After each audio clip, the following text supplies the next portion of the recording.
Olá pessoal, graça e paz do Senhor Jesus seja com todos nós. Uma ótima segunda-feira para todos. Hoje é dia 29 de janeiro de 2024. Seja muito bem-vindo ao nosso Imersão Bíblica, devocional diário de estudo das Sagradas Escrituras. E nesta segunda-feira a gente vai de Êxodo, capítulo de número 31. E o tema do devocional de hoje é descansar, aliás, descansar não, trabalhar e descansar, né? Então eu inverter aqui, descansar e trabalhar, né?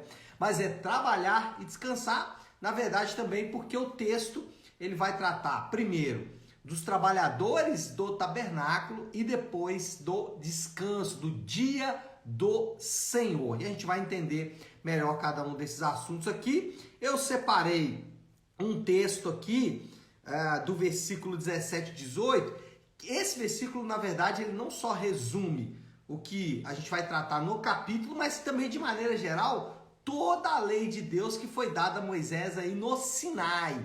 Diz assim, versículo 17 e 18.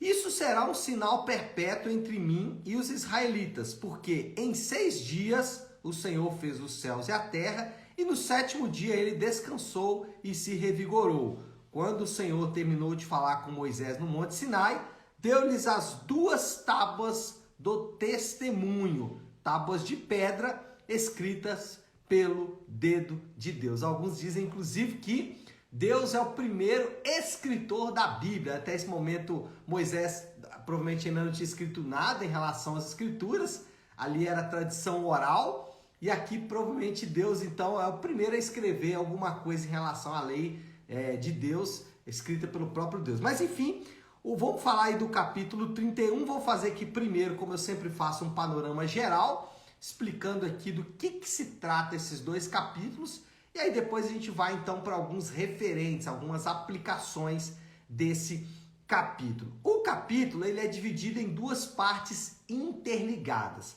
A primeira parte trata da designação dos mestres trabalhadores do tabernáculo. O versículo 1 até o 11 vai tratar desses mestres trabalhadores. Em especial aqui, Bezalel e o segundo aqui que é Aholiabe.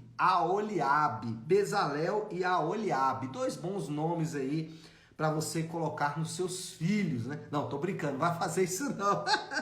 Mas enfim, Deus escolhe aqui então esses mestres trabalhadores. Lembrando que não são só eles são os mestres aqui, como se fossem ali os chefes aí dos trabalhos, mas eles terão os seus auxiliares.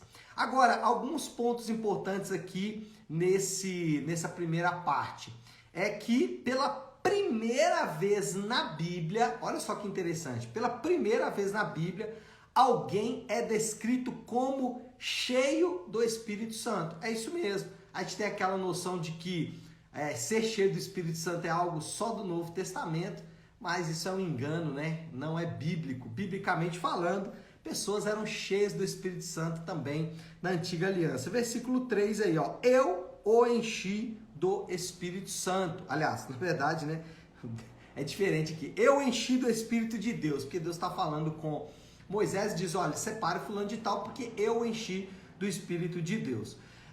Deus, ele capacita outros artesãos, além desse aqui, para realizar seus trabalhos. Versículo 6, além disso, designei Aholiabe, filho de Aizamaque, da tribo de Dan, para auxiliá-lo. Também capacitei todos os artesãos para executarem todo o trabalho que lhe ordenei. Então, esses artesãos aí foram capacitados por Deus para realizar os seus planos. Depois, a segunda parte aqui do capítulo, né, do capítulo 31, do 12 ao 18, vai tratar do descanso dos trabalhadores. Não só destes trabalhadores aqui, mas de maneira geral, vai tratar aí, então do descanso dos trabalhadores de forma geral. O descanso, ele tinha um propósito específico, né? Aqui o descanso, daqui a pouco eu vou explicar melhor, mas não é ficar curtindo a vida social deitado numa rede, né? Não é isso. Esse descanso, ele tinha um propósito, ele é o símbolo da relação especial com Deus. Lembra que Êxodo trata do relacionamento de Deus com o seu povo? É o tema, é o título central aí de Êxodo. E aqui nós temos um símbolo da relação especial de Deus com o seu povo. Olha aí, versículo 13 vai dizer isso. O que diz o versículo 13? Digam aos israelitas que guardem os meus sábados. Isso será um sinal entre mim e vocês. Então, o que é o sábado? Um sinal entre Deus e o seu povo. Geração após geração, a fim de que saibam que eu sou o Senhor, que eu santifica. Esse é um ponto. Além de o sábado ser um sinal, né? E aqui o sábado não é o sábado dia da semana, né? O dia do Senhor. Esse dia do Senhor, ele é um dia que simboliza a aliança de Deus com o seu povo, mas também é um dia que simboliza o fato de que Deus santificou o seu povo. O que eu quero dizer aqui? É que Deus separou um dia entre os outros dias, assim como Deus separou um povo entre outros povos, tá? Então, a ideia do sábado é ser um dia aí simbólico, uma pregação silenciosa de Deus. Outro ponto importante aqui é relacionado à punição pelo fato de que a punição pelo ato de não guardar o sábado, versículo 14 e 15. O que acontece então se não guardarmos o dia do Senhor? Versículo 14. Guardam os sábados, pois para vocês é santo. Aquele que profanar terá que ser executado. E o 15 vai falar basicamente a mesma coisa. Quem não guardar o sábado deve morrer. E aí você fala, meu Deus, pastor, tá doido? Então se alguém não guardar o dia do Senhor, ele tem que ser morto? Pode parecer muito cruel isso, irmãos, mas veja bem. Essa é a pena, a punição de Deus para qualquer pecado. Vamos lembrar aqui, lá no Gênesis, quando Deus fala assim, se você comer da árvore, certamente morrereis. Então, a pena para o pecado é a morte. Aí você fala, não, mas isso é coisa do Antigo Testamento. O famoso texto de Paulo em Romanos 6. O salário do pecado é a morte. O que Deus está falando aqui é que descumprir as leis de Deus é trazer para si mesmo a pena de morte. E aí você pensa assim, não, então se eu desobedecer a Deus, Deus vai me matar? Teoricamente isso seria verdade. A não ser que você esteja debaixo da proteção do Senhor Jesus. Então, nós, os crentes, não sofremos a punição. Por quê? Nós temos alguém que sofreu a punição por nós. Mas todo pecado deve ser punido com a morte. No caso, se não é a morte de Jesus, é a sua própria morte. E nós estamos falando aí de condenação eterna. Sétimo aqui, ao imitar o descanso do Senhor, o seu povo anuncia seu plano criador e redentor. Versículo 17, Isso será um sinal perpétuo entre mim e os israelitas, pois em 6 dias o Senhor fez os céus e a terra, e no 7º dia não trabalhou e descansou. Qual é o ponto aqui? Que o descanso, o dia do Senhor, é um dia em primeiro lugar, é uma pregação silenciosa sobre a criação, em primeiro lugar, e em segundo lugar, a redenção de Deus. E por último, Deus finaliza toda a sua lei, Deus finaliza a lei com a sua assinatura. Versículo 18, quando o Senhor terminou de falar com Moisés no Monte Sinai, deu-lhe as 2 tábuas da aliança, tábuas de pedra escritas pelo dedo de Deus. Deus falou, onde está o contrato aí? Me dá aí, deixa eu assinar. E assinou, realmente fez isso. Bom, referentes em relação a esse texto. Quais são os referentes? Vamos tentar pensar agora aqui em algumas aplicações. Primeiro, os crentes são cheios do Espírito Santo e capacitados para toda boa obra. Aqui o ponto é importante porque essa história, né, muitas vezes ensinada de que o Espírito Santo habita apenas nos crentes, na nova aliança, por causa da fala de Jesus, né, lá, especialmente em João 7, quando ele fala, né, que ele irá e agora vão mandar o Consolador, e aí a gente pensa que antigamente o Espírito Santo não estava no povo de Deus. Isso não é verdade, aqui a gente tem um sinal claro disso. O que nós temos de diferença da ação do Espírito Santo na antiga aliança e na nova aliança? Basicamente nós temos uma mudança na forma de habitação do Espírito Santo. Na antiga aliança, essa habitação era restrita, ou seja, apenas os moradores de Israel deveriam ser cheios do Espírito Santo. Então, se você quiser ser cheio do Espírito Santo, você tinha que se tornar judeu. Na nova aliança, não. O Espírito Santo vai atuar em toda a terra, em povos de toda tribo, língua e nação. E outra coisa, essa ação do Espírito Santo, ela seria mais poderosa, ou seja, uma grande unção aí de evangelismo, de crescimento, de amplitude. Eu não tenho tempo para falar aqui, eu sei que o tema é polêmico, é uma desconstrução, porque a gente foi ensinado a pensar, ou foi levado a pensar, né, de que o Espírito Santo realmente não habitava, mas aqui a gente está vendo exatamente que o Espírito de Deus veio sobre aqueles homens e os capacitou para aquela obra. Alguém pode dizer, mas ele veio ali e depois ele foi embora. O texto não fala isso, tá? O texto não diz isso. O texto não fala que o Espírito de Deus foi embora depois que terminou o trabalho, beleza? Então a gente não pode falar o que o texto não diz. Segundo aqui, os nossos dons, eles são desfrutados por todas as pessoas. Então vamos pensar aqui no Bezalel e no Aoalib, né? Os dois artesãos chefes aqui, os mestres, além dos outros. O dom deles era para todas as pessoas, ok? Eles faziam trabalho de artesanato para todas as pessoas, ali de artesão para todas as pessoas. Mas especialmente para o povo de Deus. Então, os nossos dons, eles são, e aqui também há um outro engano muito comum nos dias atuais, os nossos dons, eles são para todas as pessoas, nossos familiares, nossos amigos, nossos companheiros de trabalho, enfim, da faculdade, etc e tal. Ótimo, são para eles mesmos, mas especialmente para o povo de Deus. Você vê que esses dois homens aqui, eles foram deslocados ali, por quê? Porque o dom deles ia servir exatamente o povo de Deus. Pastor, como que eu faço para servir o povo de Deus? Eu tenho meu dom aqui, eu já sirvo no meu trabalho, na minha faculdade, na minha família, nos meus amigos e tudo mais. E como eu faço isso então aí para os meus irmãos? Como usar esse dom especialmente para o povo de Deus? Primeiro você vai ter que entender o que é igreja local. O problema às vezes passa porque você e eu não entendemos a igreja local. Não entendemos por que fazemos parte de uma igreja local, qual é o objetivo de uma igreja local. Então o seu estudo talvez vai ter que focar em entender o que é igreja local. Talvez você não entenda. Entendendo igreja local, aí você vai entender as 8 formas de se envolver com a igreja local.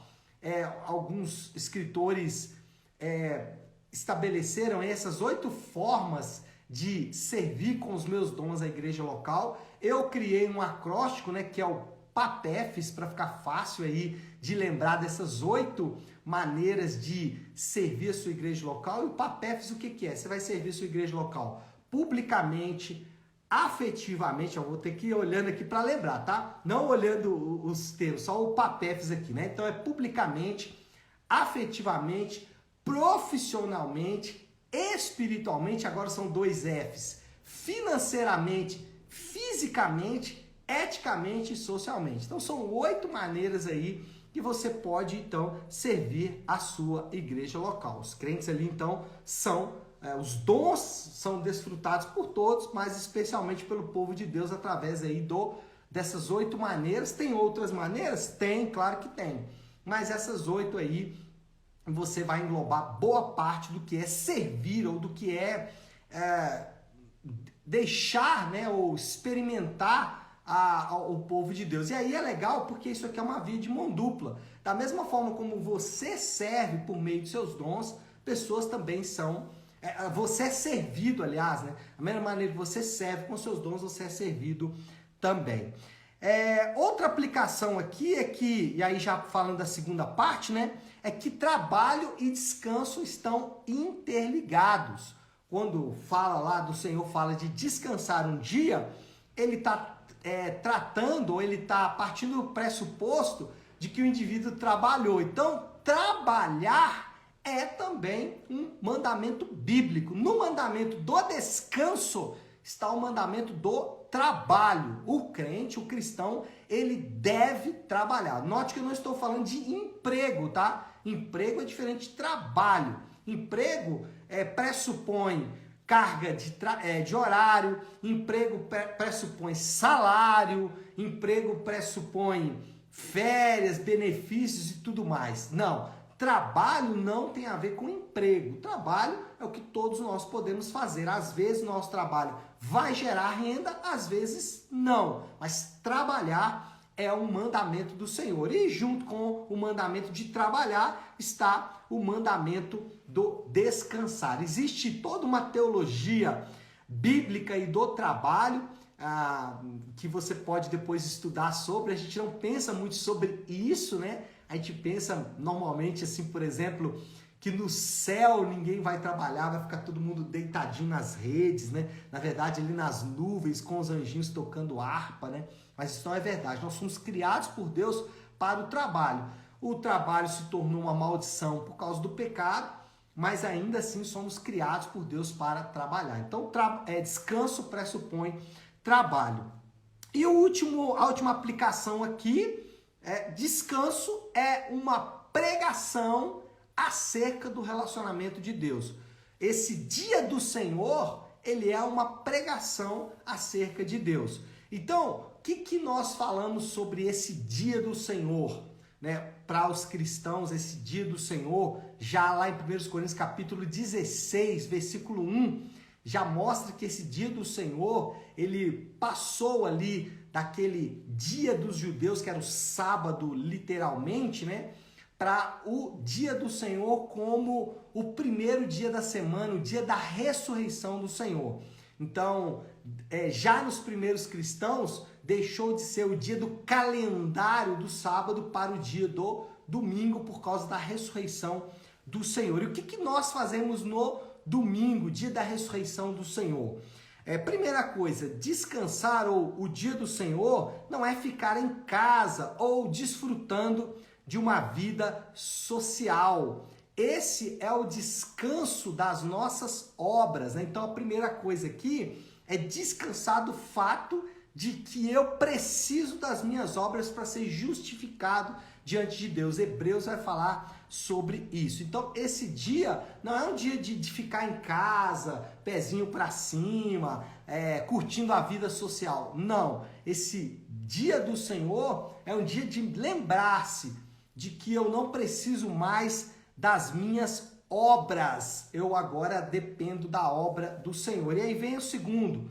O descanso de Deus é uma obra consumada. Olha só, quando Deus descansou lá, e o próprio Deus faz uma referência aqui entre o seu descanso lá na criação e o dia do Senhor, quando Deus descansou é porque ele estava cansado. Deus então chegou ali ao final da jornada de 6 dias e disse: estou cansado. Não é. Por isso que não é um descanso, não é para você ficar em casa, curtindo a vida social, não. O que Deus fez consumou a sua obra. Por isso que quando Jesus vem, ele trata de remodelar o dia do Senhor para os judeus. Por quê? Porque os judeus tinham perdido a perspectiva de que o dia do Senhor não é um dia para não fazer nada, é um dia exatamente o contrário, para por meio das minhas atitudes eu mostrar que dependo do Senhor, que estou descansando nas obras do Senhor.